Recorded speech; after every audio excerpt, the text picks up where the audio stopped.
How to send picture in TikTok comments. Hello everyone, this is Lisa from Create, Login and Delete. Now let's get started. Open your TikTok app. Here we go. Now you can head towards the comment section of the video in which you want to reply with the picture. Here I'm gonna choose this one video. Tap on the comment section. Now select the comment that you want to reply with picture. I'm gonna select this one. Tap on reply.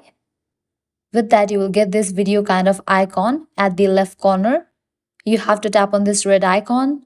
With that, your camera will open up and you will get this option of upload as well. You have to tap on this option. Now from here, you can select the picture to send in the TikTok comment. After you select it, tap on next. From this page, you can edit this video and then tap on the option of next. And now you can tap on the option of post. So this is how you can send picture in TikTok comments. This was all for this video. I hope now you guys are clear about it. At the end, if you guys find this video helpful, don't forget to like, share and subscribe. Thank you.